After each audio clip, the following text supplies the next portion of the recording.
So as I mentioned, Alabama wins the LSU game by a score of 80-73, and I guess I'll start up top with the biggest story. And the biggest story of this game wasn't the win. The biggest story coming out of this game actually was that Mark Sears, the potential All-American, goes for 0 points and does not play at all in the second half.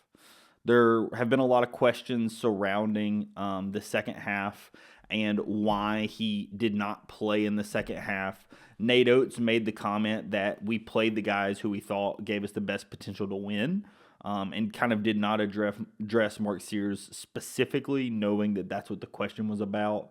To me, and this is purely my assumption based on body language and what I could tell, it felt like there was probably some type of argument. I don't know exactly what you want to call it, that happened in the locker room at halftime. And coming out of the half, potentially Mark didn't like the criticism he was given. And there was a little bit of sulking and things like that where, Mark had a towel over his head. There's been videos floating around of him talking to Preston Murphy, almost pleading his case or complaining about certain things. There were also moments as for some of you that don't know, my seats for my season tickets are kind of catty corner behind the bench. So I'm very close to the Alabama bench. And Mark sat much further away from Oates and Pannone and such than he typically would. Usually starters, even if they're not going to be the ones going in right out of half, they sit much closer to the end that they're going to be put in from, and Mark sat much further down the bench. So I don't know what all transpired. I'm not going to sit here and try to say this is what I think transpired. But what I will say that happened during the game that me and my people I was sitting next to talked about, because it was very obvious to us, is that we were aware that Mark had 0 points, and it felt very confident, or I felt very confident that Mark was aware that Mark had 0 points, and it was upsetting him.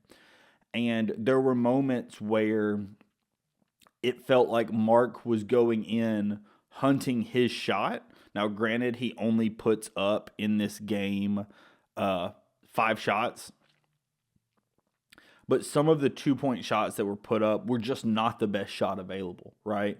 It really felt like Mark was driving into a crowd and was trying to get a layup to go in so that he could get on the board.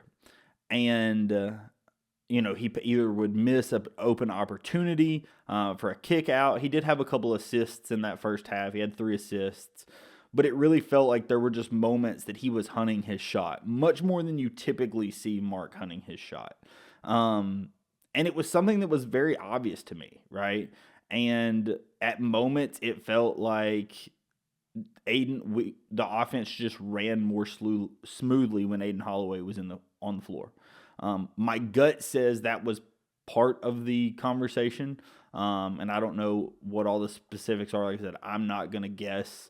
But if I was to, say what my thoughts are, I think that the offense was running slightly more smoothly when Aiden was in.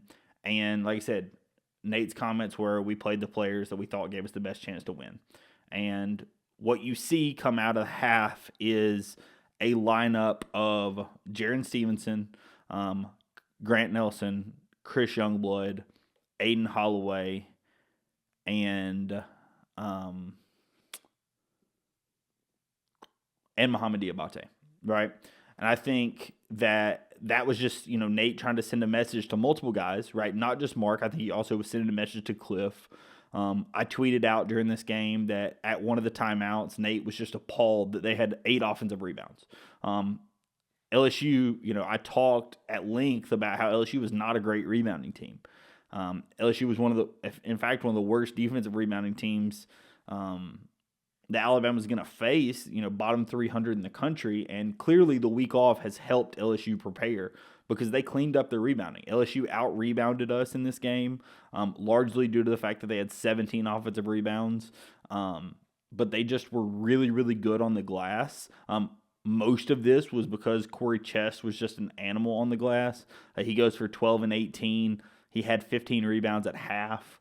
And like I said, at one of the timeouts in the early part of the first half, Nate, gets the paper and is screaming at the guys. They have 8 boards, right? I could hear him from my seats, and I'm not close enough that I typically hear Nate. And right, so I hear what he's saying, and it was very clear that, like I said, he's trying to send a message to multiple people on the team, right? There were stretches where an O board or something gets missed, and in Nate's opinion, either Cliff or Grant or somebody just should have had it. He immediately calls for Mo, right? He immediately calls for Mo D. Hey, we need a better rebounder in there. Like, I'm going to put you in if these guys can't rebound. And so there were a few moments that happened like this. I will say one of the only moments that I've ever seen, oddly enough, the actually very beginning of this game, LSU gets off to a pretty quick start. It was like 7-2. And Nate puts 3 guys for subs at the scorer's table. And then Chris Youngblood, who got the start in lieu of LeBaron Fallon, because LeBaron Fallon had a bit of an ankle that got turned earlier in the week in practice.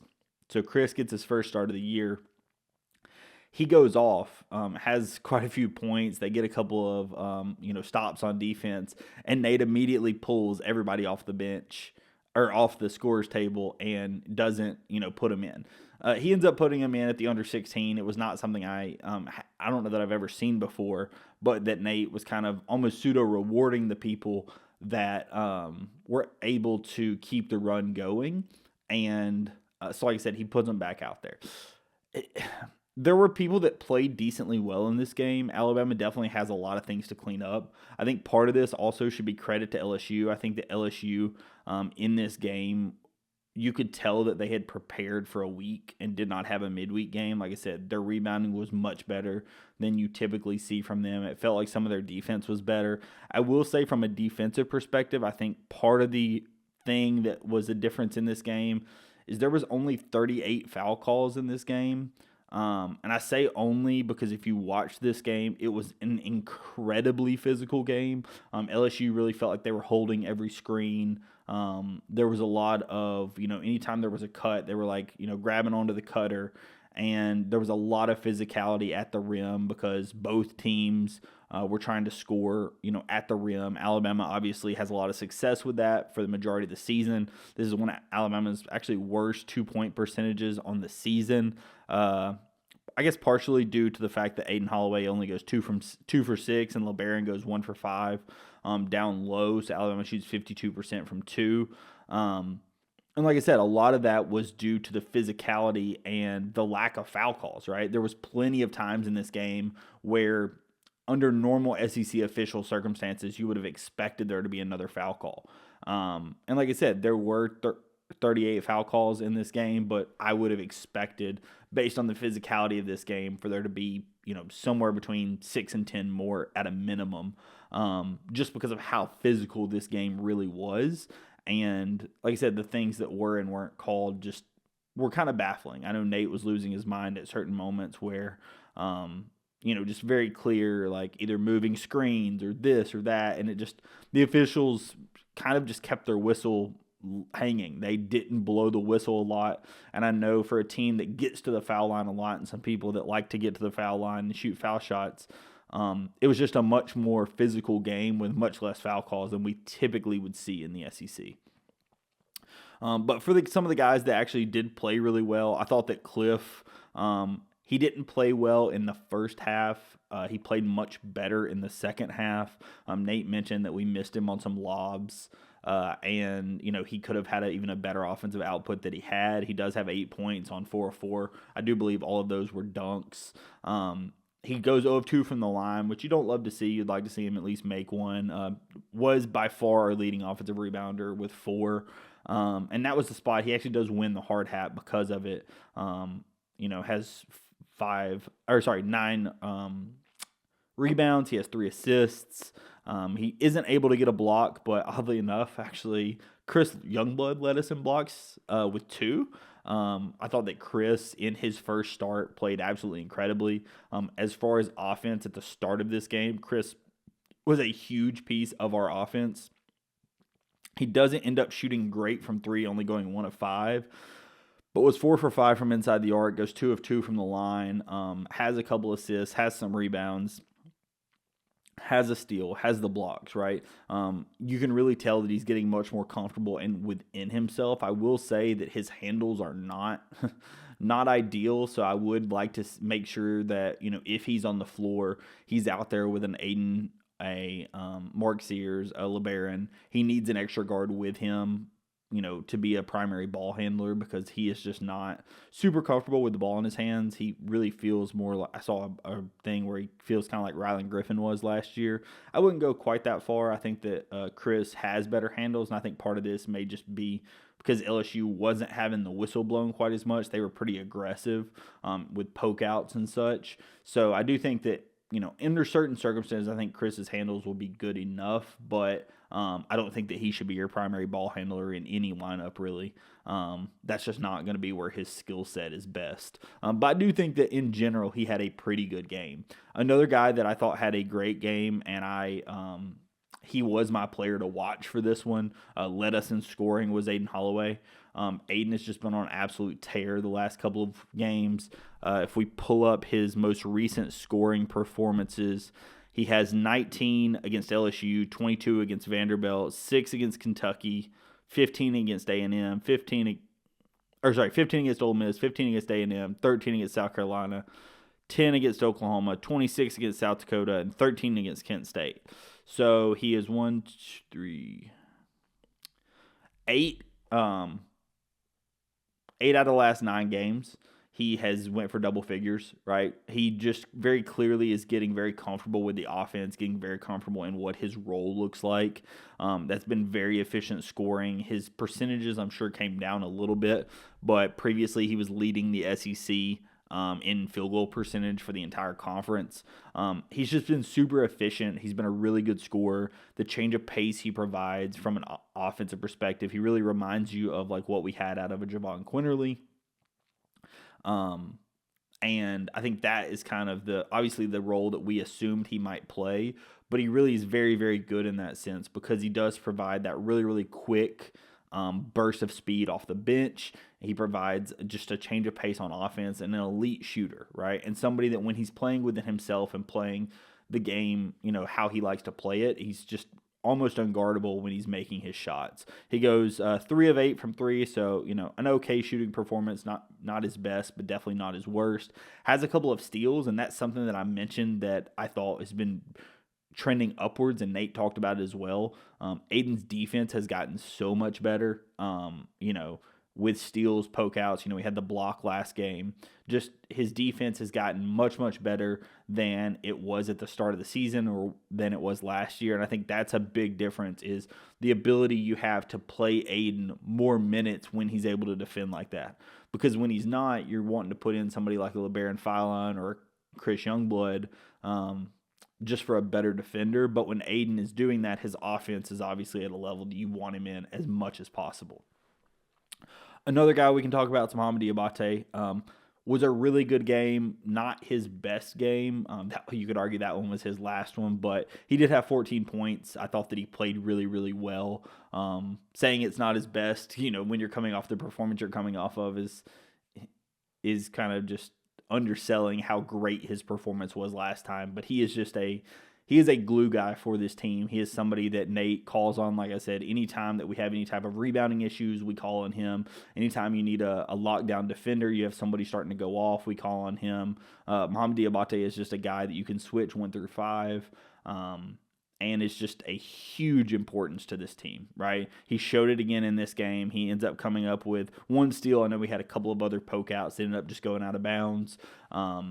He ends up not actually recording a block. I thought he got one, but again, just a guy that you absolutely love seeing the success he's having. And I know guys like Joe Corona and some others that have talked about Mo at depth really, really like what you're seeing out of Mo. I think the last thing I'll say about this game and what this shows us is in the first half, Grant Nelson and Mark Sears had combined for 2 points.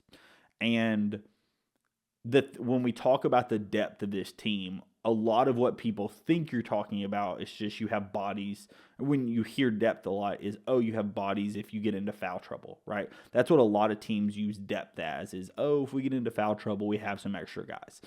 And don't get me wrong, that is a good thing to have. But when Nate Oates has his depth, what it really means is A, you have other guys that can score the basketball. B, it has other guys where if somebody's not having their best defensive game or best offensive game, you can just swap somebody out. and C, you're able to actually hold guys accountable, right? And when I think is happening with and the last thing I'll say about the Mark Sears front is I think Nate is holding Mark accountable because he has a point guard in Aiden and, even LeBaron to a lesser extent, but he has a backup point guard that is fully serviceable, right? In years past, when you had a Jaden Shackelford or when you had a Javon Quinterly, there were moments where those guys were not playing great defense, but the teams that they were on were not good enough that you were going to lose such a bit of offense when you took them out. It was a major issue. But you saw, when you put Aiden in place of Mark, it didn't really cause as much of a drop off from an offense to defense perspective. And I think that's the big difference in this, right? So it is something where I do think Nate's able to hold people a little bit more accountable than he has been able to in years past. You saw that with Mohamed Diabate, taking over for a Cliff or for a Grant. Lesser extent, Jaren. Jaren didn't have his best offensive game, but he did have, 3 steals. He had a couple of assists. He hit a 3. Jaren is still just been playing really good defense for the most part. And I think that, being able to use guys like an Aiden Holloway, like a Mohamed Diabate, Chris Youngblood obviously started in this game, but Chris has also been able to use like this to hold guys accountable that are starting or they're playing major minutes because you have guys that are just as good on the bench. I think that's the thing that's the benefit of this team and is so helpful. Aiden Sherrill, I think, would be playing more minutes if he could just stop from fouling. I know he plays 4 minutes in this game, gets 2 fouls, and Nate doesn't really go to him in the second half. He got both those fouls in the first half. I know one of the fouls was Nate was immediately screaming at him, "Hey, you got to put your hands up." And he just has to learn how to defend in the post without getting the foul calls. It's something that I'm sure a lot of people, especially bigs, struggle with moving from high school and AAU to college. But that's something that I expect to be cleaned up. But, he's somebody that I do expect to get some more playing time, but, he just has to stop fouling. We saw that last year with Muhammad Wagi. He got played a lot more just because we had to, but due to the fact that you could play a small ball 5 with Muhammad D, or you've got Cliff and Grant, some other guys that can play the 5, you just don't have to have Aiden play the 5. And so I think that's part of the reason why the minutes are down, especially while the fouls are up currently. So that's what I have to say about this game. Like I said, a few different comments. I do would like to hear what other people's thoughts are as it relates to either Mark Sears, what the team has done, positively or negatively. I think in this game, the first half was kind of just a disaster from a defensive standpoint. And that's a lot of the reason why some of the changes were made that were made. A lot of the disaster also was on the rebounding side, which is why I think you saw Mohamed Diabate in the game a lot more. But credit to LSU. I do think a lot of this was because LSU had a week to prepare. I do think that LSU cleaned up a lot of things that we had potentially seen on the tape or in the stats that maybe were weaknesses. And because LSU had that week to prepare, I think they were much better. And so credit to them, right? It's a well-coached team, a pretty good team, and they were able to give us really all that we wanted to handle. Alabama was up 13 near the end of this game, and LSU cuts it to 6 or 7. We end up winning by 7. And again, credit to LSU. I think their week to prepare really got them ready for this game. I think that it really showed, and I think this team is going to win some more games in conference. I don't think that they're going to obviously be near the top of the conference with the 6 losses, but I do think that they're going to win more games than people are going to give them credit for, and credit to them for that. So we're going to move over to the Mississippi State game, and then we'll get out of here.